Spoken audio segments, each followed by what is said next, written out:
basically your idea is to make the game non-pay to win but cosmetics only and effects only. So how are you gonna go about informing people? Because because to me, the track record that you're going and the amount of people you do have following this game, I believe is gonna be one of the top most played games that you ever made, and probably even like up there on like one of the games. So do you think that the track record you're going by this point and that motivation, that idea that you have right now, do you think that you could successfully pull off this quote unquote this genre into a mainstream light in Roblox? Oh, that's a good question. Actually, yeah, because the way that I'm going now, like, okay, I don't know if you played Realistic Roleplay 1, but that was like back in 2014. That game went mainstream because it was real easy. You drop in, it was easy to go in and play. Like, you Mm-hmm. go in, you join the game, you figure out where everything is, then you can literally go in there, start a game, like start a group with homies, and then just start taking over turfs and robbing banks and doing all that bad shit. And if you really want to get into involved in the community, then you can join the police force. Mm-hmm. But like Realistic Roleplay 2, you have to join the Discord, you have to join the group, you have to join all types of shit. If you really want to play the game, you have to get really involved in the community to play Mm-hmm. the game. So I plan on making everything more mainstream for East Brick than like, well, it's not. I mean, I don't know. I'm trying to figure out a balance between role play and fun. Like, I want it to be arcadish where anyone can drop in and play, but I want it to be fucking Call of Duty 15. Mm-hmm. Like, you get what I'm saying? Like, I don't want it to be GTA Online, but I want it to be at least like, regulated to a certain degree. Mm-hmm. But I still want people to just drop in and play and have fun. So if I can somehow pull that off, then yeah, I can definitely make this mainstream.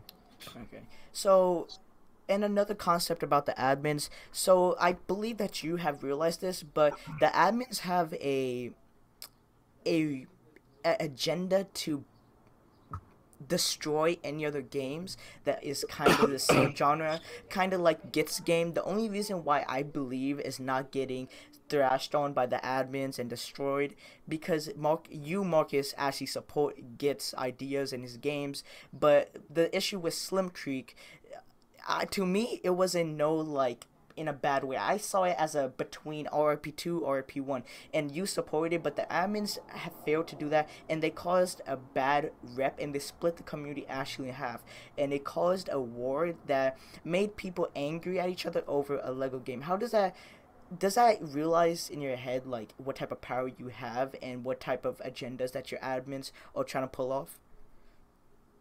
Actually, now that you mention that, yeah, I know I have great influence like over the role playing community, but because everything, like, no matter what I do, like no matter what I do, my ideas or anything is like being stolen. But with that thing that you said with communities that's or games that's similar and they get attacked, for the most part, for okay, how do I explain this? Okay, for certain games, like games like what is that game?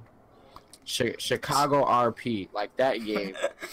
I I, I fully with all my heart support the hate that is delivered to that game. Like, even though it sounds like a douchebag thing to say, like games like those, like they really piss me off because creators like those, they put no effort.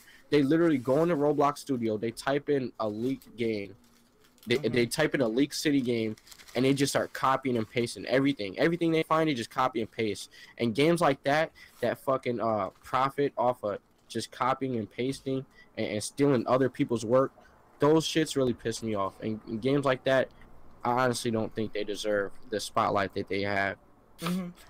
This is for the message for the meat serfs. So if you say the only reason I Marcus is thinking like this because say you work for something and you try to make it the best it can and someone straight up take it. So let me put in this concept. Say that you bought a pair of shoes with your own money compared to someone that gave your mom gave you shoes. You would like the shoes that you raised and you got enough money for it. So basically, to the all the people that steal ideas in the game and the buildings and stuff like that, you will feel 10 times better releasing your game as your own models. It might look like shit, but that's the point of building, right, Marcus? You didn't come off as a talented builder. You had to grind your way up, and like I want to know how was that experience?